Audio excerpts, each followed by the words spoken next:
देश विदेश की सच्ची खबर सच के साथ। आप देख रहे हैं नेशनल इंडिया न्यूज। आज तापमान 8 डिग्री है और पर्यटकों को भी ठंड लग रही है, लेकिन वे इसका आनंद ले रहे हैं। मार्च महीने के अंत में दार्जिलिंग में धूप खिली रहेगी और कंचनजंगा का नजारा भी लगभग साफ दिखाई देगा। और पहाड़ों में पर्यटन सीजन भी शुरू हो गया है, लेकिन इस साल दार्जिलिंग की पहाड़ियों में सर्दी का मौसम खत्म नहीं हुआ और मौसम ठंडा और कोहरा भरा है, जिसने कंचनजंगा को भी ढक लिया है। और कल से दार्जिलिंग का मौसम बेहद ठंडा है और आज भी ऐसा ही है, ठंड और कोहरा भरा मौसम है। स्थानीय और पर्यटक क्षेत्र में बहुत ठंड महसूस कर रहे हैं। वे अभी भी गर्म कपड़े खरीद रहे हैं। कई पहाड़ों का नजारा देखने के लिए पर्यटकों को काफी ज्यादा यहाँ पर ठंड झेलनी भी पड़ रही है। मॉल क्षेत्र में गर्म कपड़ों की दुकान पर्यटकों से भरी हुई है और जो लोग मॉल में हैं वे गर्म कपड़े पहने हुए हैं, गर्म चाय का आनंद ले रहे हैं। 4 से 5 दिन पहले दार्जिलिंग की पहाड़ियों का मौसम भी साफ था, धूप खिली हुई थी।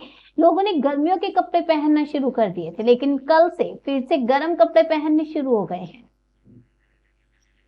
কুকুরশিতা মানে গজা পোয়ালি বলতে গেলে। আর আমার সত্যি দার্জিলিং খুবই ভালো লাগছে। আমি এতটা ঠান্ডা আশা করিনি, মার্চের দিকে ভাবলাম হয়তো কম ঠান্ডা হবে, তো এখন এসে খুবই ঠান্ডা লাগছে আর খুব ভালো লাগছে। আর আমার নাম হচ্ছে সুতৃষ্ণা চক্রবর্তী। এরকম তো मतलब আপনারে যে প্লেন সে তো 30+ ডিগ্রি, পাহাড়ে তো এরকম নাই। না না না, তো ভাবতে পারছো কি মার্চে এরকম হয় বলে? না না, একদমই ভাবা যাচ্ছে না, পুরো আউট অফ ইভেন। কোনো কিছু ভাবাই যাচ্ছে না যে এতটা ঠান্ডা হবে। আচ্ছা, ভালো লাগছে অবশ্যই। আমরা আছি, এখন থাকবো, এখন ঘুরতে বেরিয়েছি, এখন ঘুরি। আচ্ছা, আপনার নাম? আমার নাম সুতৃষ্ণা চক্রবর্তী। আমি বেলটুনি বাগান থেকে কলকাতার ওদিক থেকে আসছি। আর পাহাড়ের ওয়েদার প্রচণ্ড ঠান্ডা, যেটা আনএক্সপেক্টেড। আর আমি মানে 18 তারিখে আমার মাধ্যমিক পরীক্ষা সিবিএসসি শেষ হতেই আমি বাসে করে এখানে এসেছি। আলাদাই আনন্দ, আলাদাই ফ্যামিলির সাথে ঘুরছি, আলাদাই মজা।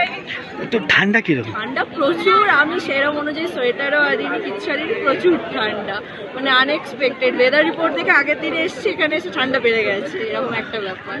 আচ্ছা, মানে এনজয় করছো? প্রচুর এনজয় করছি, ফ্যামিলিদের সাথে তো আলাদা এনজয়। আর প্রথমবার দার্জিলিং এসে আরো ভালো লাগছে। তো মনে ছিল কি এরকম ঠান্ডা হয় এই মাসে? এতটা ঠান্ডা মানে এক্সপেক্ট করিনি, বাট ঠান্ডা ভালো লাগছে, মানে ভালো লাগছে। ওখানে গরম পড়ে গেছে, যেহেতু কলকাতায় প্রচুর গরম, এসি চালাতে হচ্ছে, আর এখানে এসে ভালো লাগছে। আচ্ছা, আপনার নাম?